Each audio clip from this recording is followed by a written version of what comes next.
história há 15 ou 18 bilhões de anos. Não há exemplos, que eu tenha visto, onde uma explosão produz um aumento de ordem. Explosões são destrutivas. Elas causam degenerações espontâneas e não gerações espontâneas.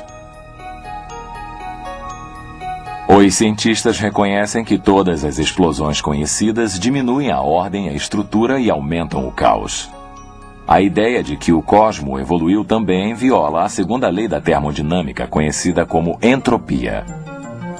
A segunda lei afirma que, à medida que o tempo avança, o universo se torna menos ordenado. Com o tempo, todos os sistemas deixados por sua própria conta prosseguem na direção da ordem para a desordem. Todos nós testemunhamos a entropia diariamente ao vermos as coisas envelhecerem e se deteriorarem. Esse colapso da estrutura contradiz diretamente a teoria da evolução. A segunda lei permite o aumento da ordem, como um bebê que ingressa na fase adulta ou uma semente que se torna árvore. Mas apenas se você tiver uma fonte exterior de energia e um mecanismo em atividade para capturar essa energia. Os evolucionistas não a têm. Como disse Sagan, o cosmos é que está aí, não há mais nada. Não há uma fonte exterior de energia. E assim a segunda lei é absolutamente contraditória à teoria do Big Bang. O que vemos na cosmologia é isto. Tudo o que vemos. As coisas estão se acabando. As estrelas estão queimando seu combustível. De vez em quando, uma estrela explodirá e passará da ordem à desordem rapidamente. E a única coisa que vemos no universo hoje é que o universo está parando, se deteriorando, indo da ordem para a desordem. Está caminhando cada vez mais para menos organização. Há uma observação que os cientistas fazem em todos os campos da ciência. E é geralmente chamada de as leis da entropia. É como se houvessem dado corda no universo e ela estivesse acabando. Os cientistas que estudam cosmologia falam sobre a morte definitiva do universo por aquecimento. Conceitualmente, está claro. Pelo que sabemos, no universo daqui a bilhões de anos haverá uma temperatura uniforme. Não haverá diferença de temperatura para se explorar e obter trabalho útil. Que o universo tinha de ser projetado e ordenado no passado finito não escapou à atenção dos cientistas seculares.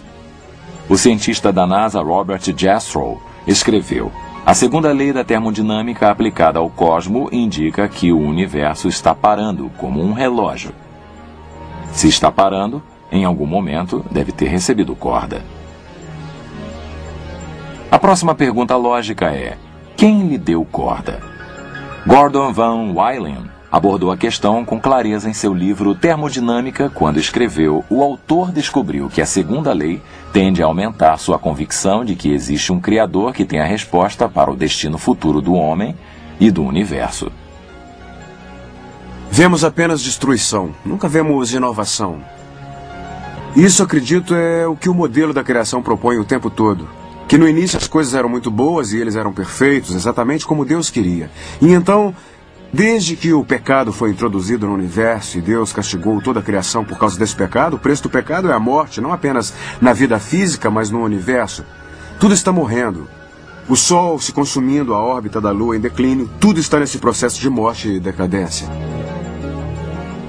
Os evolucionistas e criacionistas agora concordam que o universo é finito. O espaço, o tempo e a matéria tiveram um começo, a partir dos estudos de Albert Einstein, no início de 1900, e por todo este século, os cientistas afirmam que o espaço, o tempo e a matéria tiveram realmente um começo. A ciência do século XX, constrangedoramente, confirmou a visão bíblica, porque a grande descoberta na cosmologia é que os peritos concordam que o universo teve um começo. Eles o chamam de singularidade.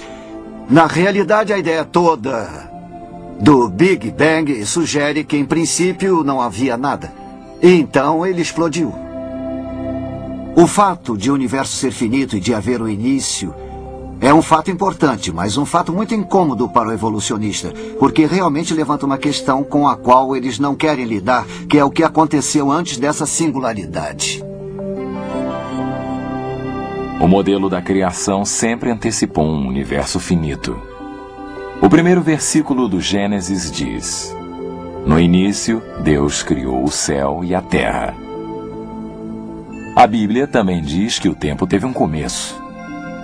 Em Timóteo, segunda epístola, lemos: Deus, que nos salvou e nos chamou com o chamado divino, não conforme a nossa obra, mas de acordo com seu próprio objetivo e graça, que nos deu em Cristo Jesus antes do início dos tempos.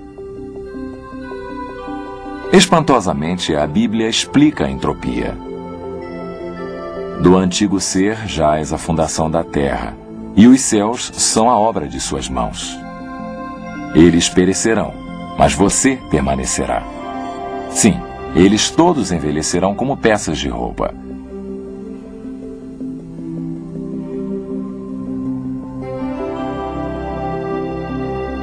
Se o universo não se originou de uma explosão, a única opção é que foi criado. Uma opção que muitos cientistas não estão querendo considerar. Quase todos os cientistas tentaram encontrar uma explicação mecânica de como as estrelas, as galáxias e o sistema planetário passaram a existir por meios simplesmente mecânicos, sem a intervenção de um criador. Na minha opinião, eles fracassaram. Se observarmos apenas o sistema planetário, tem havido várias explicações tentando demonstrar como o sistema planetário passou a existir sem qualquer pré-formação de Deus. E todas fracassaram completamente. Muitas observações contradizem as teorias modernas sobre a evolução do sistema solar. A teoria mais popular afirma que o sistema solar formou-se de uma nuvem de gás e poeira interestelar. Se o Sol, os planetas e as luas evoluíram do mesmo material, deveriam ter muitas semelhanças. Mas cada planeta é singular. Uma vez que 98% do Sol compõe-se de hidrogênio ou hélio, a Terra, Marte, Vênus e Mercúrio deveriam ter composição similar. Em vez disso, muito menos que 1% desses planetas tem hidrogênio ou hélio.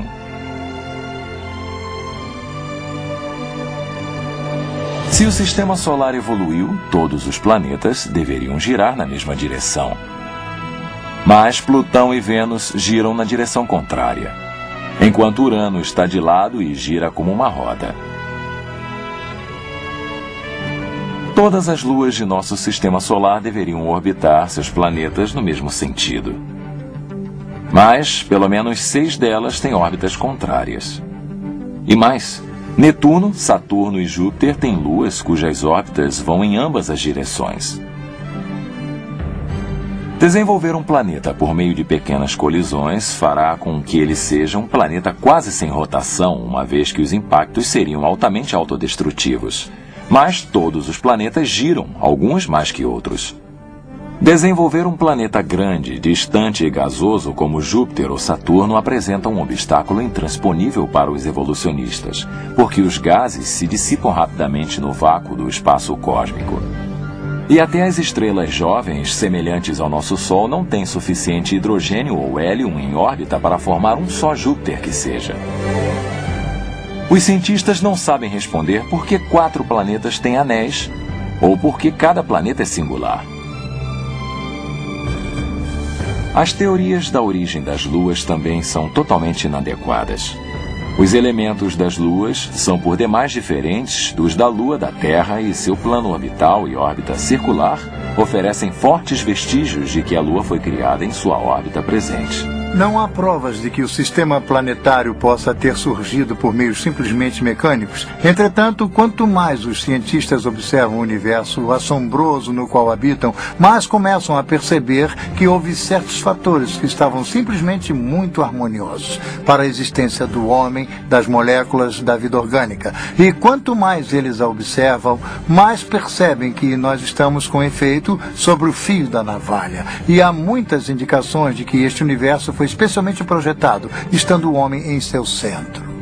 Se tentarmos copiar o universo tal qual o conhecemos, como tentamos construir um modelo matemático que reflita o que sabemos, rapidamente descobriremos que há milhares de parâmetros e relações que, se ajustados, um mínimo que seja, a vida seria impossível. Rapidamente descobriremos que se a Terra estivesse um pouco mais próxima, um pouco mais distante do Sol, seria quente ou fria demais. Se se tratasse de uma velocidade diferente, se as massas fossem diferentes, haveria pouquíssima ou muitíssima atmosfera. Todos esses parâmetros envolvem um equilíbrio incrivelmente delicado. Assim, chamaram a isto princípio atrópico, significando como se tudo o que sabemos fosse habilidosamente projetado